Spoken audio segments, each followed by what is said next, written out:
नमस्कार। कोई प्रश्न करता है कि गीता का रहस्य क्या है। कृष्ण भगवान ने अर्जुन को किस लिए महाभारत का युद्ध लड़ने को कहा था। तो इसके जवाब में मैं कहना चाहूँगा, भगवान को उस समय ऐसा बोलने का निमित्त था, अर्जुन को मोह उत्पन्न हुआ था। क्षत्रिय धर्म होने के बावजूद वह मूर्छित हो चुका था। इसलिए मूर्छा निकालने के लिए कृष्ण भगवान ने अर्जुन को सावधान किया और कहा, तेरी मूर्छा उतार, तू तेरे धर्म में आ जा। कर्म का करता या करता तू मत बनना। कृष्ण व्यवस्थित जानते थे और व्यवस्थित के नियम के जितना था उतना ही कृष्ण बोले, लेकिन लोगों की समझ में नहीं आता था और कहते हैं कि भगवान ज्ञानी होकर ऐसा क्यों बोले कि इन सबको मार डाल। यह तो कृष्ण का ऑन द मोमेंट का उपदेश था ना। कोई हमेशा के लिए ये उपदेश तो नहीं दिया था कि मारना ही है। अर्जुन को सभी रिश्तेदारी को देखकर मोह उत्पन्न हो गया था। भगवान जानते थे कि थोड़ी देर के बाद मोह उतर जाएगा, इसलिए कृष्ण भगवान ने नैमित्तिक रूप से बात की थी। उन्होंने अर्जुन से कहा, तू क्षत्रिय है और तेरे परमाणु लड़े बिना रहेंगे ही नहीं। हमें ज्ञान में यह दिख रहा है कि तेरा व्यवस्थित था, मतलब व्यवस्था ऐसा है, इसलिए तू झूठा मोह मत करना। मारने के लिए मोह के बिना कार्य कर, झूठा अहंकार मत करना। श्री कृष्ण ने नेमिनाथ भगवान से दिव्य चक्षु प्राप्त किए थे। उसके बाद उन्होंने यह गीता का उपदेश दिया था। गीता में तो कृष्ण भगवान दो ही शब्द कहना चाहते हैं। वे दो शब्द लोगों की समझ में आ सके ऐसा नहीं है, इसलिए गीता का इतना बड़ा स्वरूप दिया और उस स्वरूप को समझने के लिए लोगों ने फिर से विवेचन लिखे। कृष्ण भगवान ने खुद में कहा था, मैं जो गीता में कहना चाहता हूँ उसका स्थूल अर्थ 1000 में से एक व्यक्ति समझ सकेगा। ऐसे 1000 स्थूल अर्थ समझने वाले व्यक्तियों में से एक व्यक्ति गीता का सूक्ष्म अर्थ समझ सकेगा। ऐसे 1000 सूक्ष्म अर्थ समझने वालों में से एक व्यक्ति सूक्ष्मतर अर्थ को समझ सकेगा। ऐसे 1000 सूक्ष्मतर अर्थ को समझने वालों में से एक व्यक्ति गीता का सूक्ष्मतम अर्थ अर्थात मेरा आशय समझ सकेगा। कृष्ण भगवान क्या कहना चाहते थे कि वही एक उसे समझ सकेगा। अब इस 3.5 अरब की बस्ती में से कृष्ण भगवान को समझने में किसका नंबर लगेगा।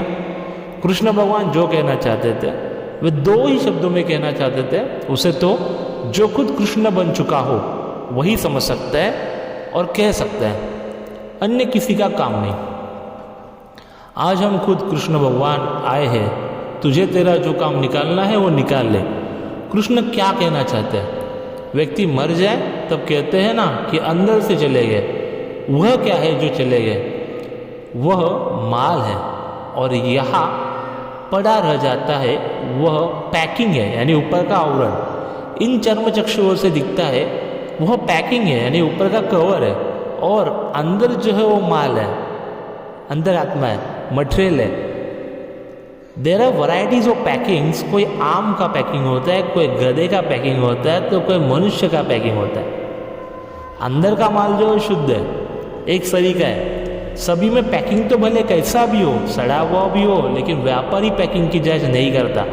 अंदर माल ठीक है या नहीं है उतना देख लेते हैं। उसी तरह हमें भी अंदर के माल के दर्शन कर लेने चाहिए। भगवान श्री कृष्ण कहते हैं, अंदर जो माल है वो मैं हूँ, वह श्री कृष्ण है। उन्हें पहचान तो निबेड़ा आएगा तेरा, बाकी लाख जन्म में तू गीता के श्लोक गाएगा तो भी तेरा निबेड़ा नहीं आएगा।